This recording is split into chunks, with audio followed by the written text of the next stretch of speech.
أشهد أن لا إله إلا الله وحده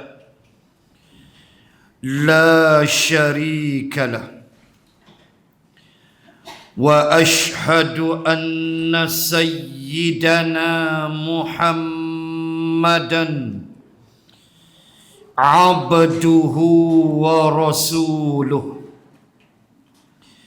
صلاة وسلاما على رسول الله وعلى آله وصحبه أجمعين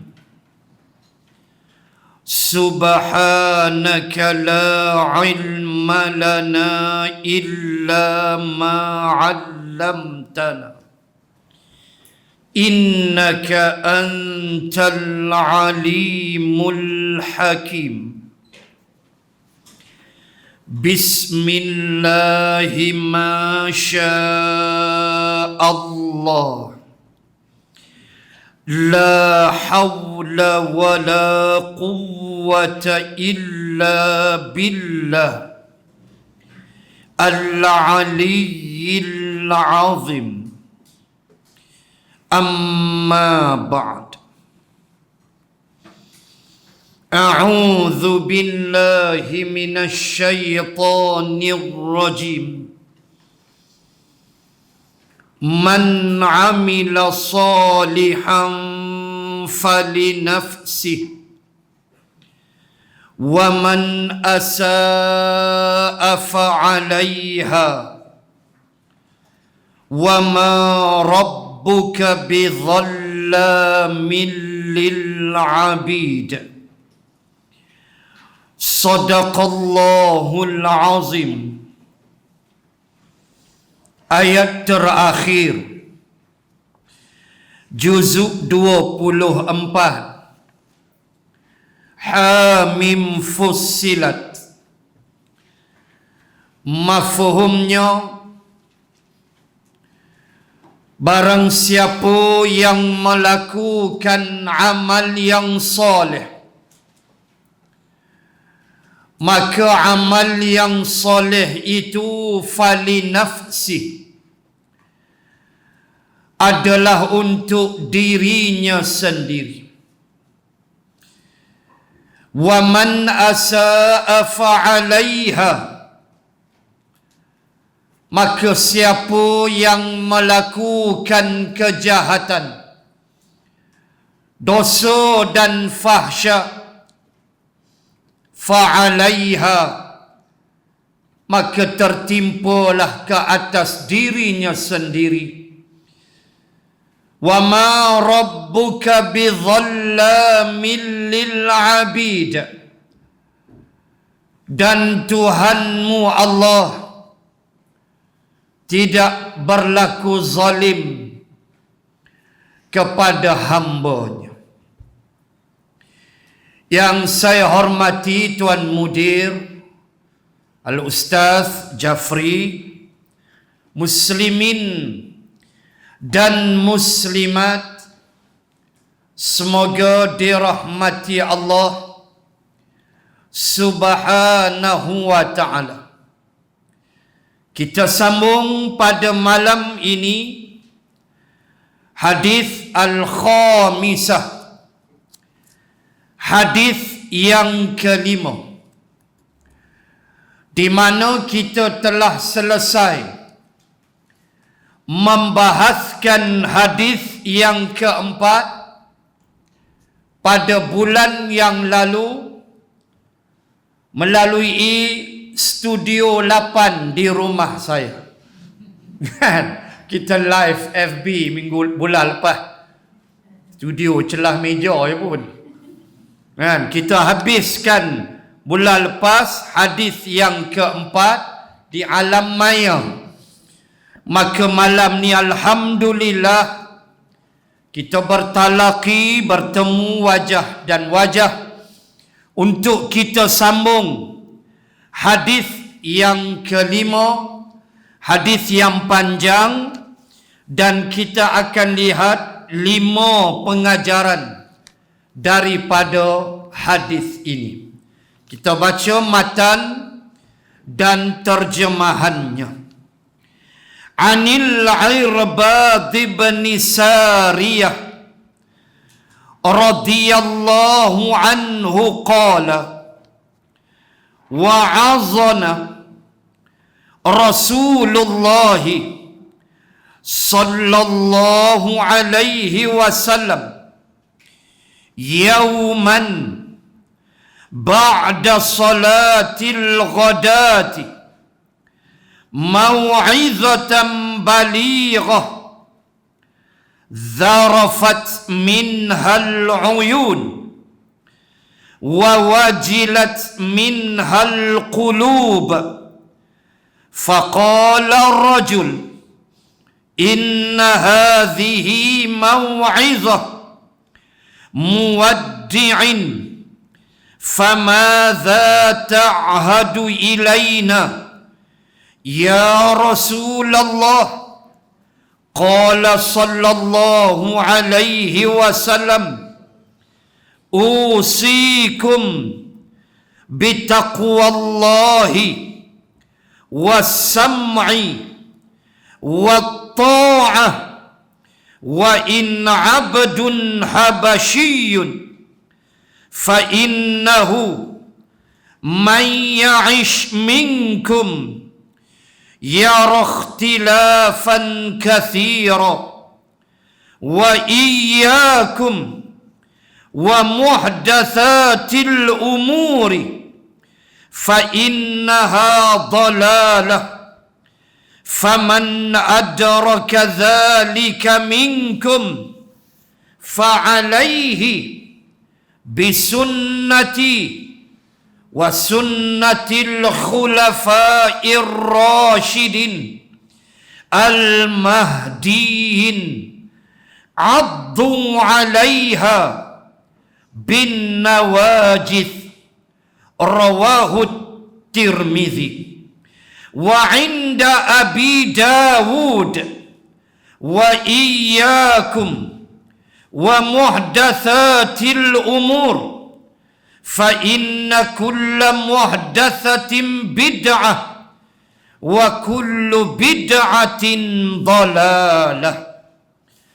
Dari Al-Irbad bin Sariyah radhiyallahu anhu katanya Rasulullah sallallahu alaihi wasallam telah menasihati dan mengingati kami pada suatu hari selepas sembahyang subuh. Baik, sebelum saya sambung, tambah sikit. Di antara rutin baginda Rasul sallallahu alaihi wasallam, sekiranya Rasulullah tidak ada ghazwah, tidak ada peperangan, maka Rasulullah selepas daripada solat subuh, Nabi akan melakukan 3 perkara. Sekiranya Nabi tidak terlibat dalam peperangan, habis saja solat subuh, Nabi pusing ke belakang, tanya sahabat. Pertama, Nabi akan tanya, siapa di antara kamu yang bermimpi malam tadi? Aku ada mimpi. Nabi kata, beritahu, ceritakan pada saya, nanti Nabi akan takwil mimpi itu. So kalau ada sahabat mimpi, mereka beritahulah, dan Nabi akan explain in detail apa maksud mimpi itu. Nabi terang secara jelas. Sekiranya tidak ada sahabat yang bermimpi, maka kalau Nabi ada mimpi, maka Nabi akan beritahu pula mimpi dia. Itu yang pertama. Yang kedua, Nabi akan tengok sahabat. Cek, tengok. Kut-kut ada yang meninggal pagi itu, atau yang sakit. Maka Nabi kata kita uruskan. Kalau meninggal, kita uruskan dia. Kalau sakit, kita ziarah dia. Maka sahabat pakat tengok masing-masing. Sekiranya okey, pagi itu tak ada apa, maka Nabi akan pergi yang ketiga, menyampaikan tazkirah. Kita kata kuliah subuh lah. Macam Ustaz Jafri buat pagi-pagi, saya pun tengok. Saya pun tengok dalam Instagram. Kita tengoklah tafsir Ibnu Kathir apa semua. Tambah ilmu kita ngaji lagi. Nak sebut lepas subuh Nabi akan bagi tazkirah. Aba Bakrin kata kadang-kadang Nabi bagi tazkirah tu ringkas, pendek. 5 minit, 10 minit. Kadang-kadang kata Aba Bakrin, matahari nak naik dah, baru kami bersurai. Lama sikit, begitu. Dia tak ada kait lah dengan PKP apa, tak ada lah. Kan? Tak ada. Ni zaman Nabi, kita je lah. Maknanya, itu rutin Rasulullah sallallahu alaihi wasallam menyampaikan tazkirah selepas subuh. Baik, sambung.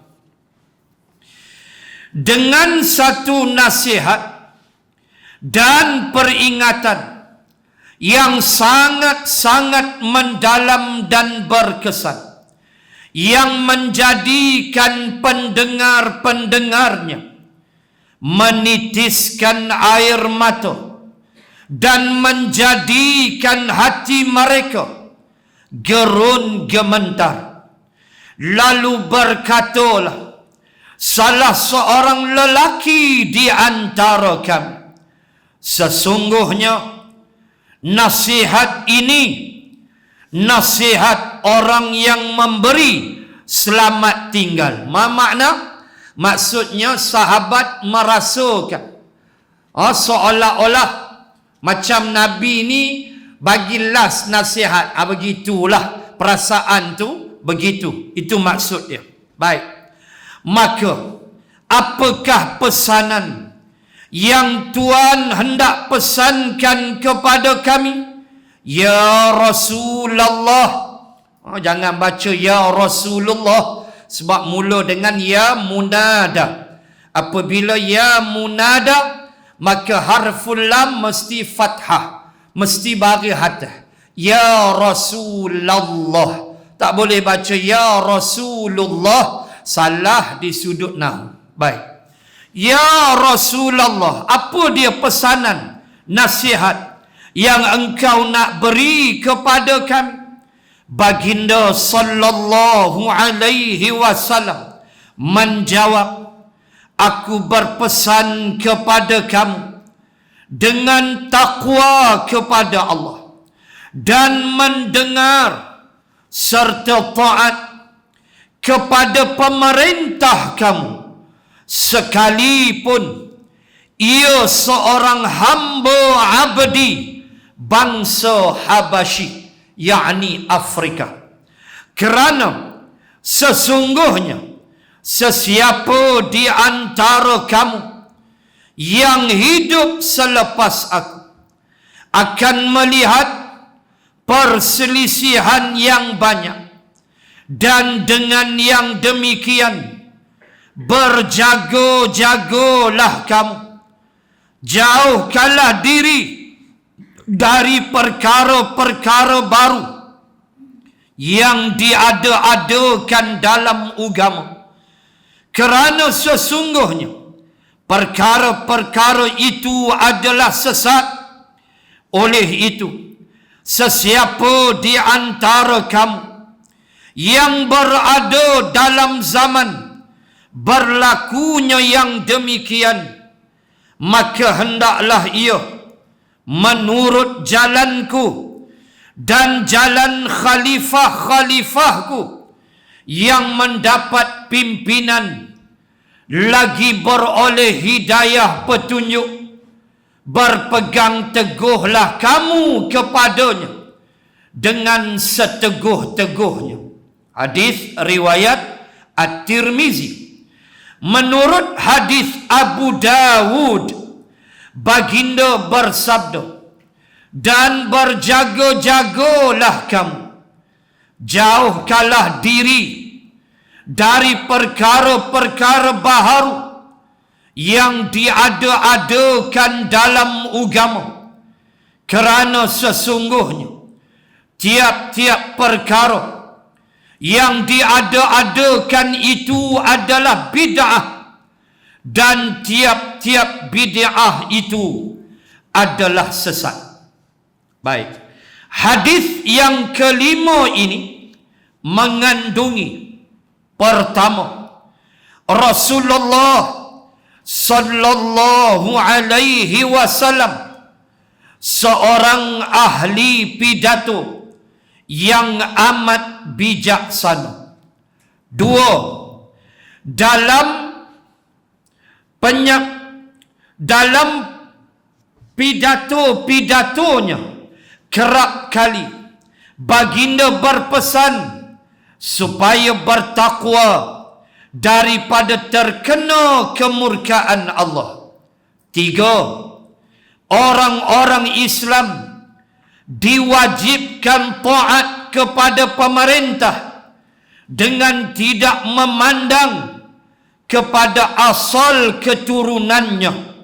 Empat, amaran baginda tentang berlakunya perselisihan dalam kalangan umat Islam. Dan yang kelima, jalan bawaan Rasulullah sallallahu alaihi wasallam dan jalan pimpinan khalifah-khalifah ar-rasyidin hendaklah sentiasa dijadikan pedoman. Baik, itu 5 pengajaran dia.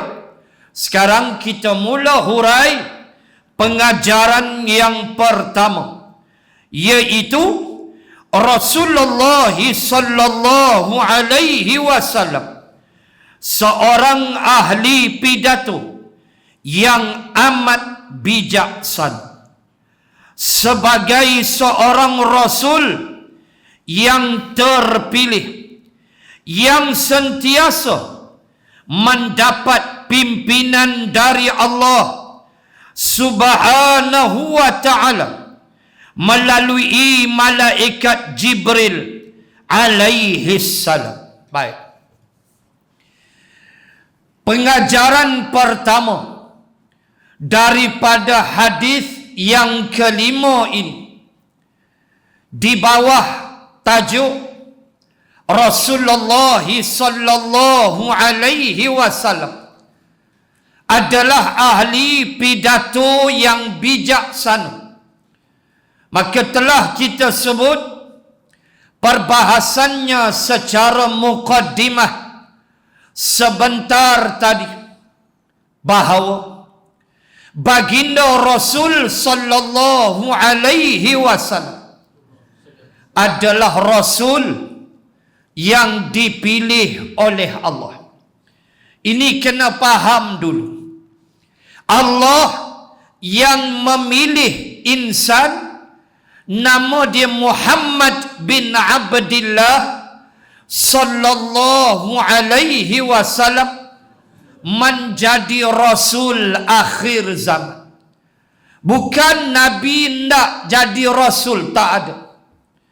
Tak ada dalam peristiwa di Jabal Nur, di Gua Hira.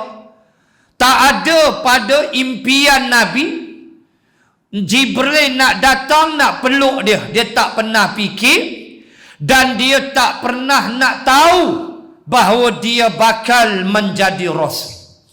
Allah yang pilih dia menjadi rasul.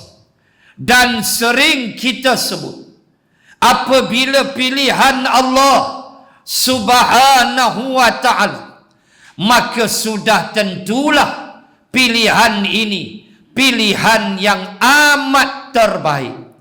Kerana Allah adalah zat yang maha zat, yang maha sempurna sifatnya, yang maha haibat sifatnya.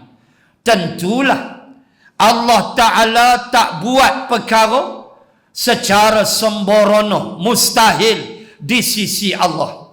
Semuanya di dalam ilmu Allah yang qadim, di dalam kudrah dan iradah yang qadim, bahawa Muhammad bin Abdillah sallallahu alaihi wasallam adalah Rasul pilihan Allah.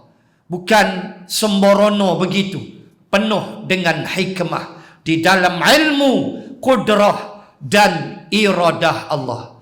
Samalah bila pilihan pertama hari ni Muhyiddin Yassin kena injek dulu. Kan? Itu bukan sembrono. Kan? Pilih Perdana Menteri dulu. Bukan sembrono tu. Itu penuh dengan perancangan, penuh dengan sistematik. Dia bukan main-main, bukan main cekup aja. Paling tidak memberi satu bentuk keyakinan kepada rakyat, ni aku Perdana Menteri pun dah ambil. Sebab dalam internet macam-macam cerita bab vaksin ini. Kan? Ada yang penakut seperti aku. Saya bukan berani sangat injection, nampak terus terang, mengaku terus. Pi haji tu berani pasal nak pi haji, suah lalu. Kan, pi umrah tu suar selalu. Hak ni dia tak berapa, senak perut sikit. Duk tengok jadi depa hantar video Tan Sri Muhyiddin punya injection tu, boleh tahan juga jarum tu pun. Lah lagu ni lah cerita. Kan, saya cerita ni saya peluh, dia bukan boleh. Penakut tak ketahuan betul. Bukan dia takut apa, satu dia jadi satu macam punya seram bila tengok jarum tu. Tuan-tuan, kita nak sebut setakat ni tak ada wajib lagi lah, tu yang lega tu. Kan? Setakat ni bak kata KJ lah menteri hak jaga vaksin ni. Dia kata setakat ni tak adalah compulsory lagi. Tak adalah. Penduduk Malaysia pun dekat 22 juta. Vaksin pun tak sampai 1 juta. Maknanya nak sebut hak yang target tu 80% lah penduduk Malaysia. Targetnya begitu. So 20% tu mungkin masuk saya lah. 80% tu frontliner, doktor. Ni cikgu sekolah dah peluh lah ni. Pasal cikgu sekolah pun nak kena injek dulu. Dah mereka tarik muka dah. Dah nak sebut bak kata KJ tak paksa lah. Siapa nak injek. Tak nak sudah. Tapi PM habak dah. Nanti payah nak pergi luar negara. Kan? Maknanya kena injek pula dalam tak reba tu pun. Kan? Nanti payah nak pergi luar negara. Betul juga. Besok kita nak pergi umrah dah payah. Buat Arab Saudi dia minta nak tengok anda injek belum? Satu pasal. Tu nak tak nak kita doa lah bagi jarum tu dia lembut macam kertas ke apa. Hak tu je lah. Hari Ahad ni Menteri Besar Kedah injek. Yang Mak Berhormat Haji Sanusi dia akan injek hari Ahad ni. Dah Menteri Besar injek dulu, rakyat kena ikut lah. Tapi saya lambat lagi lah. Pasal dia sampai Februari 2021. Dia lambat lagi. Februari 2022. Dia lambat lagi. Dan setahun lagi 2 rosak lagi boleh. Tuan-tuan, bukan pilih-pilih saja tu. Nak tunjuk kat rakyat. Lepas tu Ketua Pengarah Kesihatan pula Tan Sri Syam tadi pun injek juga. Nak tunjuk tu bukan saja-saja tu. Biar rakyat tengok walaupun melihatnya dengan wajah yang pucat. Mereka pergi hantar pula video tu. Kita tengok mula seram macam. Boleh tahan juga jarum tu pun panjang. Muslimin dan muslimat sekalian, tu nak habak kata pilihan. Maknanya Nabi pilihan Allah Subhanahu wa ta'ala. Itu yang pertama. Yang kedua disebut dengan Jibril alaihi salam. Muslimin dan muslimat, bila kata Allah pilih Nabi jadi Rasul, maka fahamlah, bila kata Rasul, kawan mereka ialah malaikat. Kalau Nabi Musa, Taurah sebut dengan namus. Namus tu makna Jibril. Itu dalam Taurah. Ketika Waraqah beritahu pada Khadijah, ketika Khadijah jumpa Waraqah di tepi Kaabah, ketika Nabi dipeluk oleh Jibril, ketika Nabi hampir demam di rumah, bagaimana Khadijah jumpa Waraqah? Waraqah tu sepupu dia. Waraqah ni ahlul kitab. Waraqah ni buta kedua mata dia. Lalu tanya Waraqah, apa cerita suami saya tu? Mari sekian-sekian lembaga peluk dia apa semua. Apa kata Waraqah? Hadzan namus. Waraqah kata hadzan namus. Itulah namus. Namus makna Jibril. Kata Waraqah, hadzan namus ata Musa. Itulah dia namus yang pernah datang jumpa Nabi Musa. Itu makna Jibril. Namus dalam Taurah, dalam Quran Jibril. Nanti saya baca ayat tentang Jibril. Baik. Bagaimana bila Allah pilih Nabi jadi Rasul, maka tentulah ada wahyu. Baik. Bila wahyu, siapa bawa? Jibril. Baik. Tengok ya. Surah An-Najmi, surah nombor 53, juzuk 27. Mula baca ayat nombor 5. Tengok Jibril. Start ayat nombor 5 daripada surah An-Najmi, surah nombor 53 pada juzuk 27. Start ayat nombor 5. Apa kata Allah? Allamahu syadidul quwa. Saya baca sampai ayat 10. Zu mirratin fastawa wa huwa bil ufuqil a'la thumma dana fatadalla fakana qaba qausaini aw adna fa'auha ila abdihi ma auha. Al-ayat. Allahu Akbar. Start ayat nombor 5. Apa kata Allah? Allamahu. Allama. Fi'lun madhi. Yang telah mengajar. Allamahu. Hu tu siapa? Rasulullah. Ganti nama, dhamir. Allamahu. Yang telah mengajar dia. Maksudnya yang mengajar Nabi, bawa wahyu apa semua tu, Allah kata syadidul quwa. Dia terlalu kuat. Buka tafsir Jibril. Sekejap lagi tengok dia kuat tara mana. Allah sebut yang pertama ayat 5, Jibril ni syadidul quwa. Dia cukup kuat.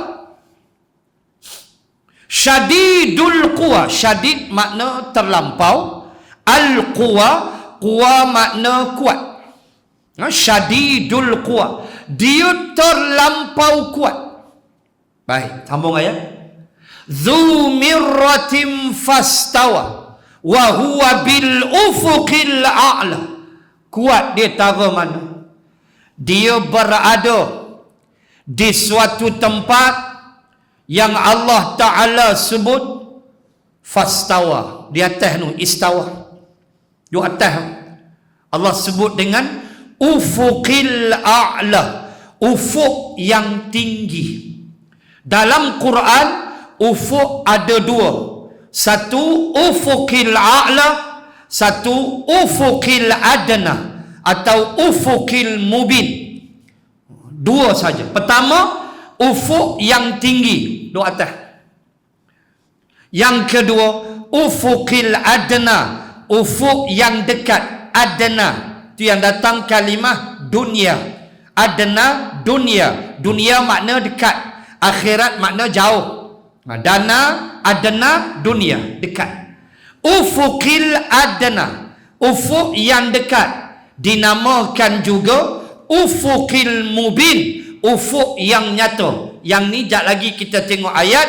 Yang ni ufuk dekat, kaki langit. Baik, balik suratul Najm. Kuat tak kuat Jibril? Kata Allah, dia berada di istawa, di ufuqil a'la. Lalu Allah perintahkan dia untuk menyampaikan wahyu. Allah perintah Jibril sampaikan wahyu pada Rasulullah.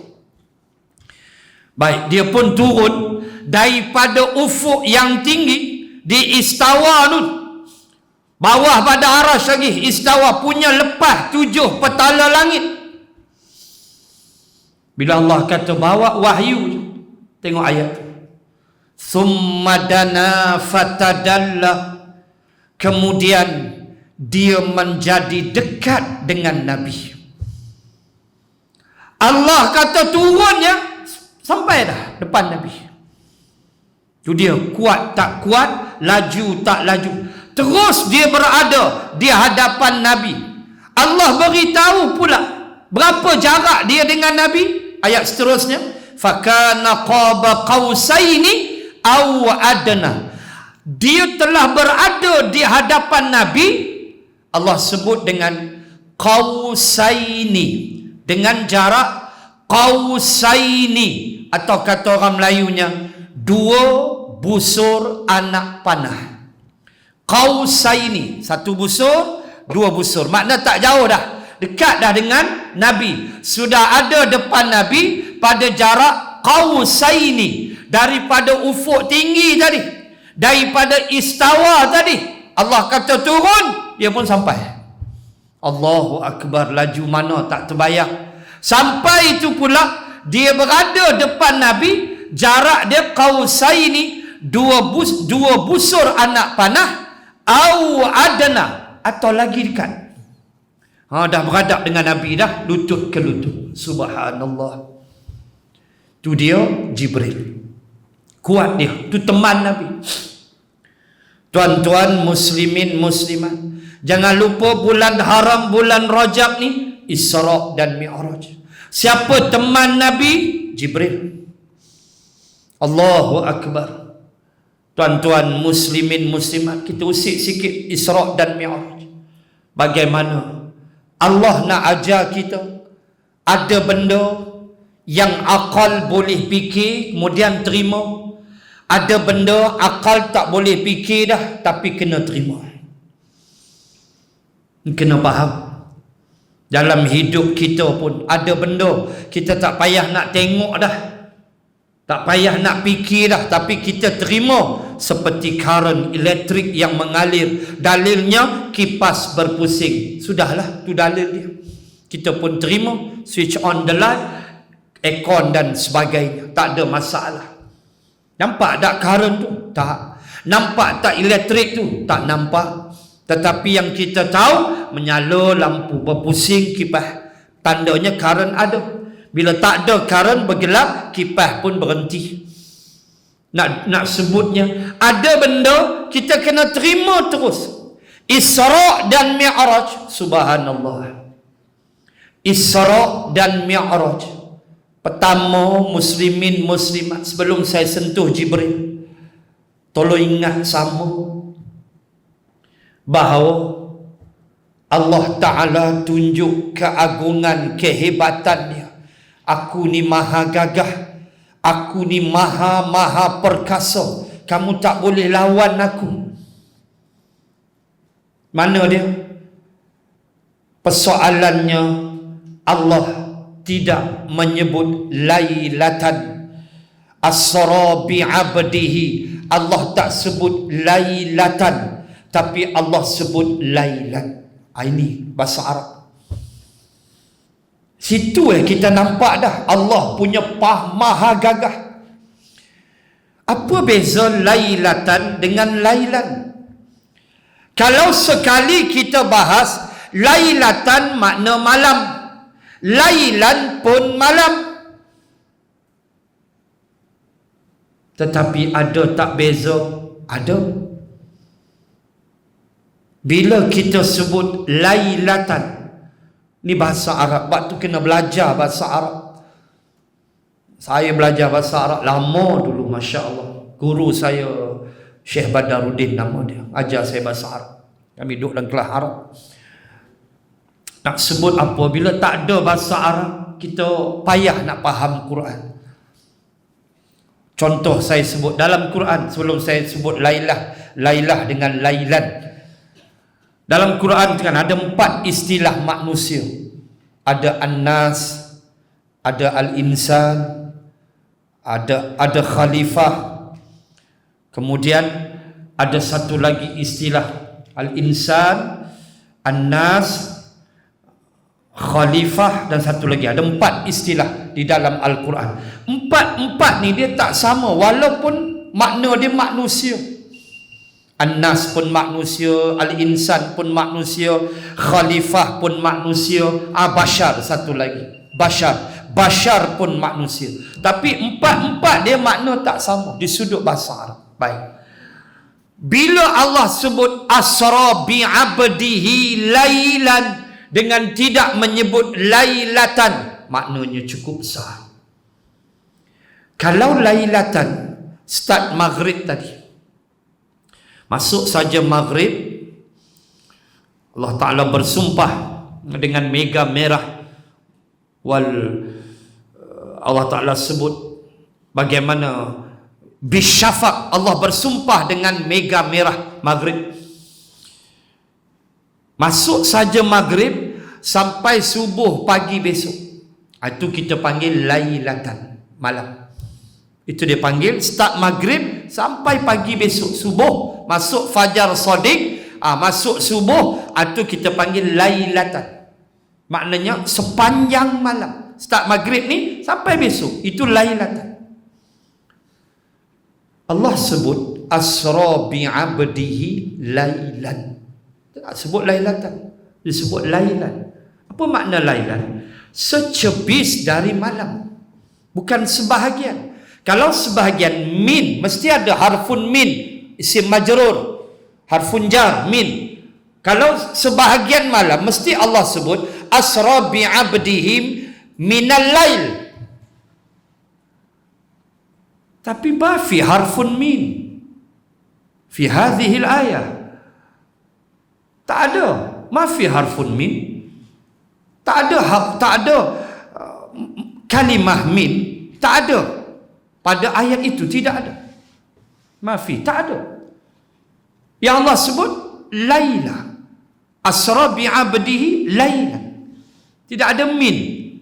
Makna lailan bukan sebahagian malam, tetapi secebis daripada malam. Sehingga ulama membahaskan, boleh jadi Isra dan Mi'raj maybe half an hour, setengah jam. Boleh jadi Isra 1 jam, boleh jadi 2 jam, boleh jadi 20 minit. Allahu Akbar, keagungan Allah. Itu dia. Minal haram, orang Arab biasa panggil haram lah. Kita aja Melayu panggil Masjidil Haram. Orang Arab dia haram aja. Minal haram, daripada Masjidil Haram ilal Aqsa, menuju Masjidil Aqsa. Kalau naik unta 4 bulan. 4 bulan. Berhenti saokok bersemua 4 bulan. Lambat. 4 bulan. Nabi bukan sampai Al-Aqsa saja. Walaqad ra'ahu nazlatan ukhra 'inda sidratil muntaha. Nabi sampai di suatu tempat namanya Sidratil Muntaha. Kalau saya tanya ibu ayah muslimin muslimat malam ni, kalau saya tanya di mana Sidratil Muntaha, confirm semua tunjuk langit. Mesti punya kita akan tunjuk atas Sidratil Muntaha. Tak ada Pak Cik Sidratul Muntaha mana? Sidratul Muntaha Kona kiri, belah kanan tu ada kedai kopi, belakang tu ada kebun pisang. Celah tu Sidratil Muntaha. Telefon polis, tangkap dia. Dia sudah terlepas Tanjung Rambutan. Confirm gila. Sidratil Muntaha, semua tunjuk atas. Nabi sampai minal haram ilal aqsa, parking burak di dinding meratap. Kalau tengok dalam Istru, the Wailing Wall, dinding meratap, tempat Yahudi duk baca kitab Talmud dia dengan topi hitam, rambut lurus dia. Itu kira pak lebai, rabai dia lah. Dia angguk, lepas tu dia selit celah-celah batu tu surat untuk kemahuan dia. Katalah dia nak keluarga yang bahagia, dia pun tulis, dia lipat, dia letak celah batu, dia pun meratap. Yang kita tengok dalam TV tu, the Wailing Wall, dia panggil dinding meratap. Khabarnya situlah Burak ditambat. Baik, dia letaklah apa dia nak. Dia tulis tu nak berhenti sokok, dia letak tu. Lepas tu dia pun meratap, tahun depan sokok lagi. Nak sebutnya bukan sampai takat tu. Sidratil Muntaha yang kita duk tengok ni baru as-sama'ad dunia, baru langit dunia, bukan langit satu. Yang matahari duk main ni langit dunia ya.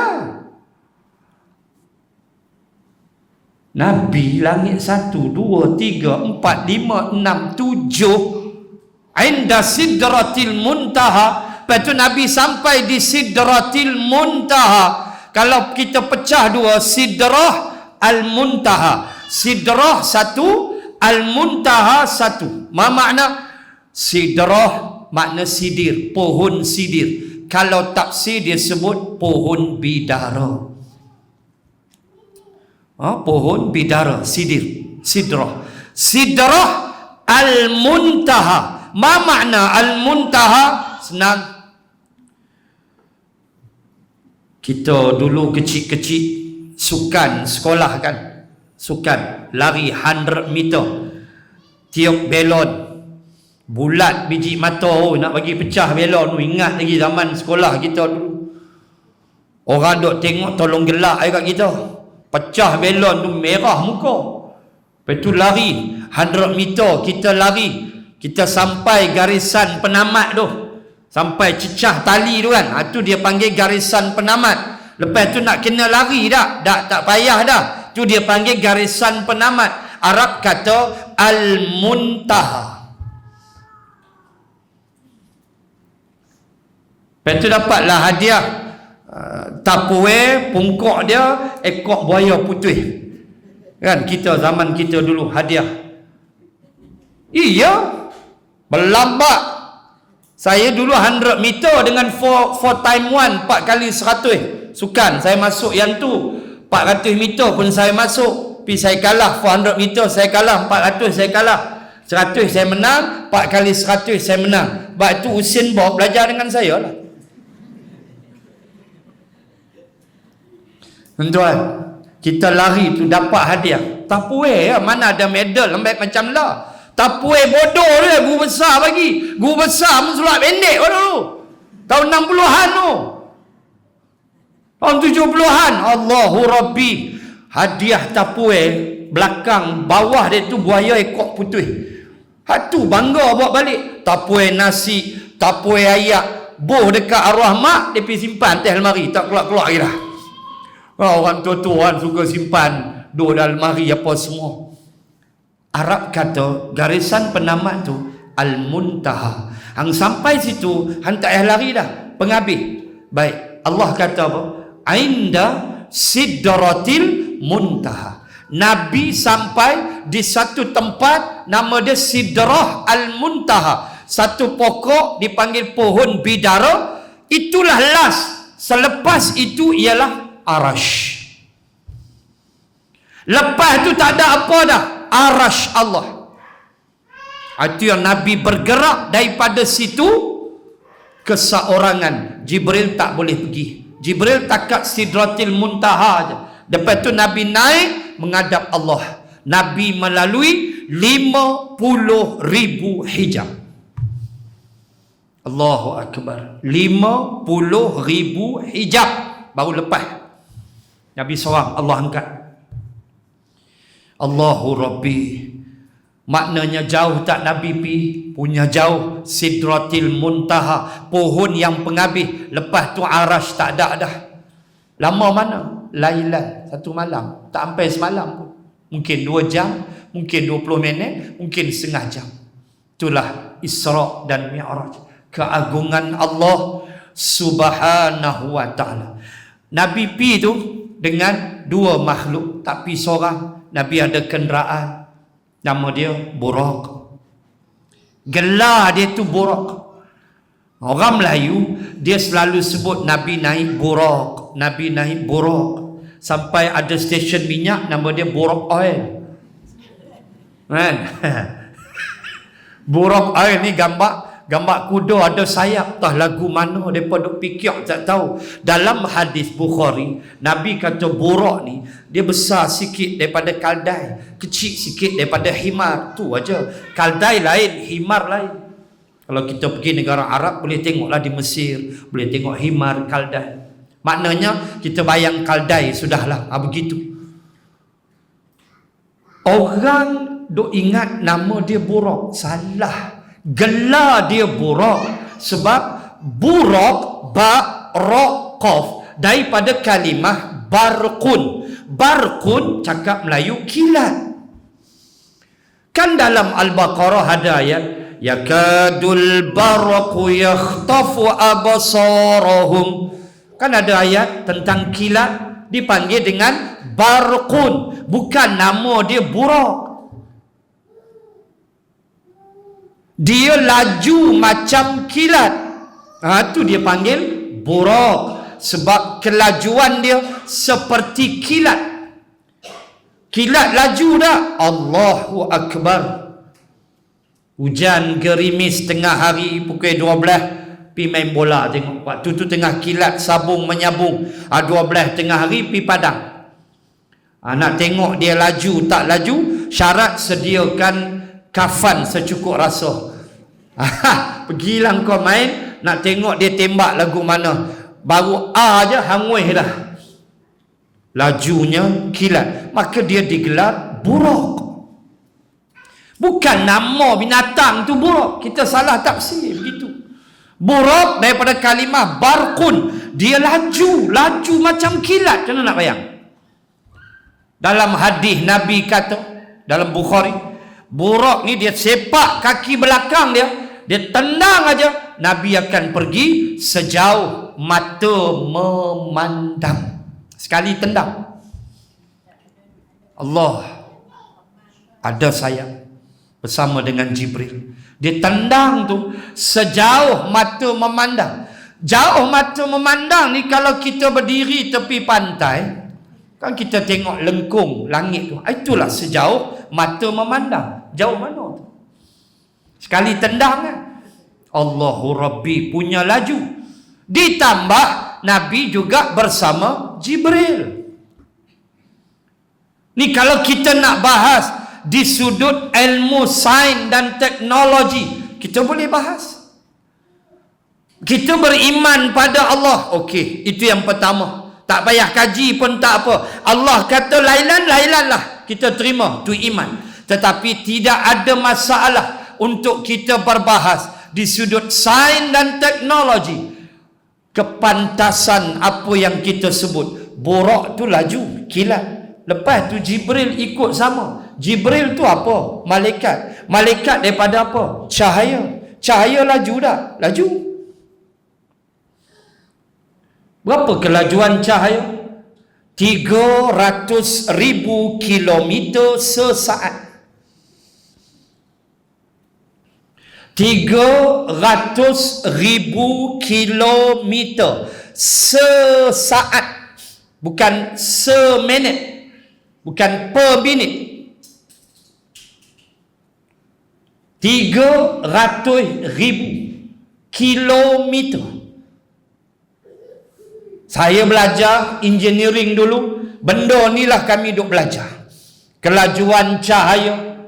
Bila kita nak design antena, kita nak design antena aerial lah kata orang. Kita kena lukis sikit dia, diagram dia. Kemudian kita nak tentukan panjang mana aerial dia. Kan ada aerial yang pendek, ada aerial yang panjang. Kita nak design tu, kita mesti kira speed of light, kelajuan cahaya. Itu yang kita hafal empat lah. 3 kali 10 ganda 8 meter per saat. 3 times 10 to the power of 8 meter per second. 3 kali 10 ganda 8 meter per saat. Kalau kita convert, tukar jadi kilometer, maka 300,000 kilometer sesaat. Ya Allah, lajunya. Mana nak bayang tu punya laju? Subhanallah. Sebab itu mula Isra dengan subhanallazi, subhana, maha suci Allah, terpelihara Allah dari segala kekurangan. Kenapa? Sebab perjalanannya cukup hebat, tak mampu akal nak fikir. 300,000 kilometer sesaat. Itulah kelajuan cahaya. Bayangkan laju dia. Bayangkan jarak matahari dengan bumi. Cahaya matahari nak sampai ke bumi, dia terbit aja, dia travelling, dia nak sampai ke bumi, laju tu 8 minit. Matahari dia cecah bumi, 8 minit masa yang diambil. Agak-agak jauh mana matahari dengan bumi? Ya Rabbal Alamin. Tak mampu kita nak fikir. Okey, 100, cakap saya belajarlah, 149 juta kilometer. 149 juta kilometer. Itulah jarak antara matahari dan bumi. Kalau tukar kepada batu, dia jadi lebih kurang 94 juta batu. Ya Allah, jauhnya.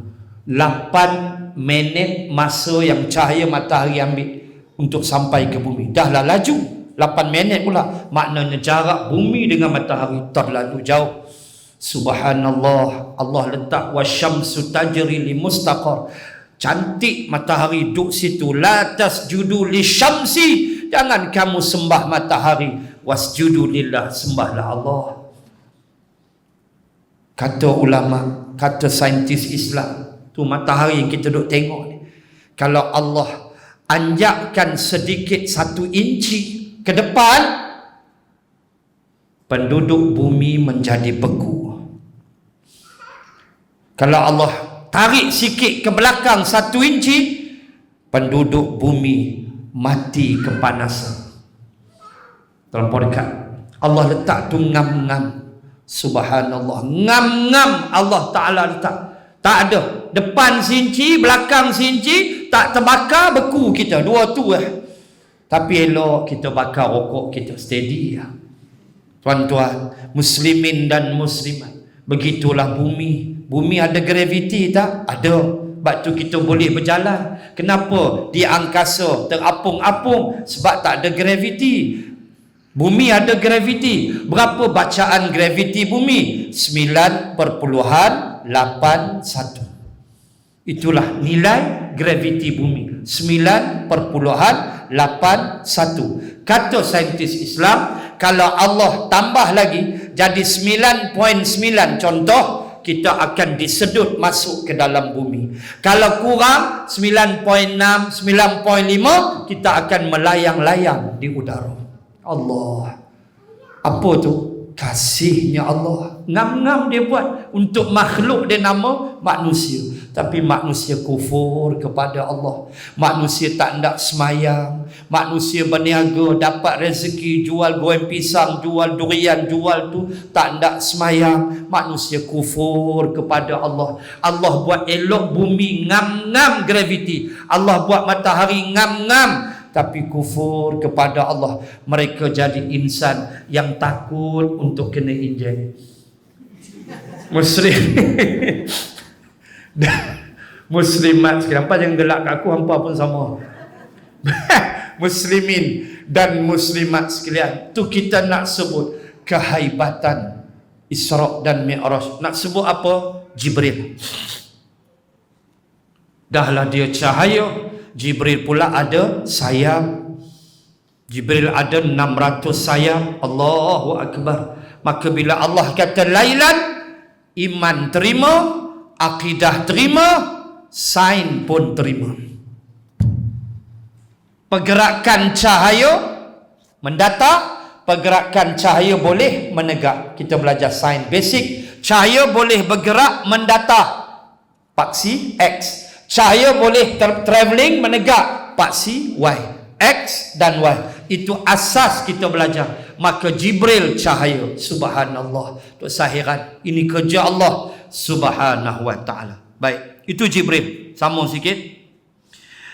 Sudah tentulah nasihat dan pengajaran baginda memberi kesan yang sangat-sangat mendalam dan mempengaruhi pendengar-pendengarnya. Yang tu saya sambunglah bulan depan, tak, dan saya nak kena bahas tu panjang, 95 minit dah.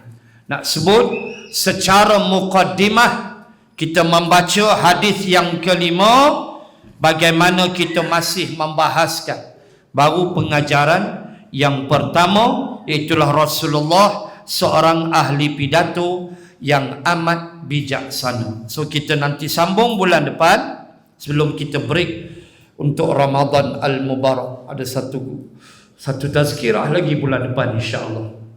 Bulan 4 dah kita puasa, insya-Allah. Bulan 4 kita puasa dah. So bulan depan ada satu lagi kuliah, dan saya sambung nanti baris yang ketiga. Saya akan sambung. Sudah tentu nasihat dan pengajaran baginda memberi kesan yang amat mendalam dan mempengaruhi pendengar. InsyaAllah kita sambung nanti daripada situ. Moga-moga Allah mengangkat COVID-19 dari bumi Malaysia. Amin ya Rabbal Alamin. Dan kembali kita kepada kehidupan yang asal, insya-Allah. Tapi sebelum kita kembali tu kena injek dulu. Kena injek. Itu tak boleh nak lari lah. InsyaAllah pelan-pelan kita, ikhtiar kita untuk kita hapuskan COVID ini. Na'udzubillah. Baik. Bismillahirrahmanirrahim. Alhamdulillahi Rabbil Alamin. As-salatu wassalam ala Rasulillah wa ala alihi wa sahbihi ajma'in. Allahumma zidna ilman warzuqna fahman. Allahumma rzuqna fahman nabiyyin wa hifzal mursalin. Allahumma ij'al jam'ana hadha jam'an marhuma wa tafarruqana min ba'dih tafarruqan ma'suma. Wa sallallahu ala rasulillah wa ala alihi wa sahbihi wa baraka wa sallam. Walhamdulillahi rabbil alamin. Subhanakallahumma wa bihamdik, nashhadu an la ilaha illa ant, wa nastaghfiruka wa natubu ilaik. Wallahu a'lam.